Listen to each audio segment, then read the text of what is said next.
விஷ்ணு விஷால் ஹாலிவுட்ல முக்கிய நடிகர்கள் ஒருவராக இருக்கிறார். அவர் நடிப்பில் அடுத்து கட்டா குஸ்தி 2 படம் ரிலீஸ் ஆக இருக்கிறது. ஜூலை 3 ரிலீஸ் ஆகும் அந்த படத்தினுடைய ப்ரமோஷனுக்காக பல பேட்டிகளை விஷ்ணு விஷால் கொடுத்து வராரு. ஒரு பேட்டியில் தன்னிடம் ஒரு பிரபல இயக்குனர் தீவிராக போனில் பேசியதாகவும் அவருக்கு தான் உடனே பதிலடி கொடுத்ததாகவும் விஷ்ணு விஷால் தெரிவிச்சிருக்கிறாங்க. நீங்க என்ன சூர்யாவா, ரஜினியா இல்ல கமல்ஹாசனா, ஏன் 2 முறை போன் எடுக்கல அப்படின்னு சொல்லி அந்த இயக்குனர் கேட்டாராம். அப்படி கேட்கும்போது விஷ்ணு விஷாலுக்கு ரொம்பவே கோபம் வந்துருச்சா. அதுக்கு அவங்க சொன்னாங்களா, நீங்க மணிரத்னமா, சங்கரா இல்ல கௌதம் மேனனா அப்படின்னு சொல்லி கேட்டுட்டேன் அப்படின்னு சொல்லி விஷ்ணு விஷால் தெரிவிச்சிருக்கிறாங்க. யார் அந்த இயக்குனர் அப்படின்னு சொல்லி நெட்டிசன்கள் தற்போது விவாதம் செய்ய தொடங்கி இருக்கிறாங்க. விஜய் டிவியினுடைய பாரதி கண்ணம்மா சீரியல்ல நடிச்சு பிரபலமானவங்க வினிஷா தேவி. அதற்கு பிறகு அவங்க பிக் பாஸ் 7 ஷோவிலையும் போட்டியாளராக கலந்து கொண்டாங்க. இருந்தாலும் அந்த ஷோவில் அவரால் அதிகம் ஜெயிக்க முடியவில்லை, ஜொலிக்கவும் முடியவில்லை. அதனால் 4வது வாரமே எலிமினேட் ஆகிட்டாங்க. அதுக்கு பிறகு தற்போது விஜய் டிவியில் அவங்க சுட்டுப்படி சுடரை அப்படின்ற சீரியலில் நடிச்சு வராங்க வினிஷா தேவி.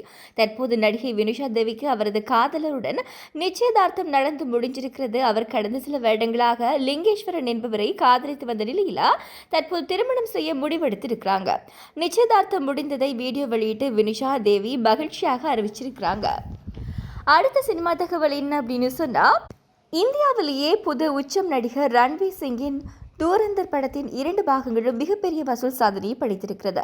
3000 கோடி ரூபாய்க்கு மேல் 2 பாகங்களும் சேர்த்து வசூலித்திருந்தன. மேலும் ஓடிடியிலேயும் இந்த படம் ரசிகர்களால் கொண்டாடப்பட்டது. தூரந்தர் படத்துக்காக ரன்வீர் வாங்கிய சம்பளம் பற்றிய விவரம் வெளியாகியிருக்கிறது. லாபத்தில் பங்கு அப்படின்றதான் ரன்வீர் ஒப்பந்தம் கேட்டிருக்கின்றாரா. அதன் மூலமாக 325 கோடி ரூபாய் ரன்வீர் சம்பளமாக பெற்றிருக்கிறார். இதனால் இந்தியாவில் அதிகம் சம்பளம் வாங்கும் நடிகராக ரன்வீர் மாறியிருக்கிறார் அப்படின்னு சொல்லப்படுகிறது. பிரபல நடன இயக்குனரும் திரைப்பட நடிகருமான பிரபுதேவா தற்போது புதிய சொகுசு கார் வாங்கியிருக்கிற நிலையில் இதன் விலை தொடர்பான தகவல்கள் தற்போது இணையத்தில் தீயாய் பரவி வருகிறது. நடன கலைஞராக சினிமாவில் அடியெடுத்து வைத்து நடன இயக்குனராக மாறி பிறகு நடிகர், இயக்குனர் அப்படின்னு சொல்லி பல தளங்களில் வெற்றியை ருசித்தவர் தான் நடிகர் பிரபுதேவா. தற்போது அவரது நடிப்பில் கிட்டத்தட்ட 6 படங்களுக்கு மேல் ரிலீஸுக்கு தயாராகவும் படப்பிடிப்பு நிலையிலும் இருக்கும் அளவுக்கு பிஸியான ஒரு நடிகராக தொடர்ந்து படங்களில் நடித்து வரார். தற்போது இந்திய திரையுலகில் பல முன்னணி நட்சத்திரங்கள் எலக்ட்ரிக் கார்கள் மீது அதிக ஆர்வம் காட்டி வராங்க. சுற்றுச்சூழலுக்கு உகந்ததாகவும் நவீன தொழில்நுட்ப வசதிகளோட கிடைக்கிறதாலையும் பலர் எலக்ட்ரிக் வாகனங்களை தேர்வு செய்கிறாங்க. அந்த வரிசையில் பிரபுதேவா தற்போது புதிய எலக்ட்ரிக் காரை வாங்கியிருக்கிறார். அவர் தேர்வு செய்திருப்பது MG M9 பிரசிடென்ஷியல் லிமோ ஷைன் அப்படின்ற சொகுசு எலக்ட்ரிக் மாடல் கார். அந்த காரை தான் இப்போ நடிகர் பிரபுதேவா வாங்கியிருக்காரு. இந்த காரின் ஷோரூம் விலை சுமார் 75.90 லட்சம் அப்படின்னு சொல்லி தெரிவிக்கப்படுகிறது. உயர்நிலை சொகுசு அம்சங்களுக்காக பெயர் பெற்ற இந்த காரில் பயணிகளுடைய பாதுகாப்பை உறுதி செய்யும் வகையில் 7 ஏர்பேக் பாதுகாப்பு வசதிகள் இருக்கிறதா. மேலும் ஒரு முறை முழுமையாக சார்ஜ் செய்தால் சுமார் 548 கிலோமீட்டர் வரை பயணிக்க முடியும் அப்படின்றதும் இந்த காரின் முக்கிய சிறப்பம்சமாகும். நீண்ட தூர பயணத்துக்கும் சொகுசு அனுபவத்துக்கும் ஏற்ற வகையில் வடிவமைக்கப்பட்டிருக்கிற இந்த மாடல் தற்போது இணையத்தில் கவனம் ஈர்த்து வருகிறது. நடிகர் விஜயனுடைய பிறந்தநாள் அப்படின்னாலே தமிழ்நாடே கோலாகலமாக இருக்கும்.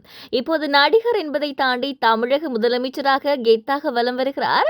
ஜூன் 22 இன்று படுகோலாகலமாக விஜயின் பிறந்த நாள் முன்னிட்டு பல நலத்திட்டங்களை தமிழக வெற்றி கழகத்தினர் செய்து வராங்க.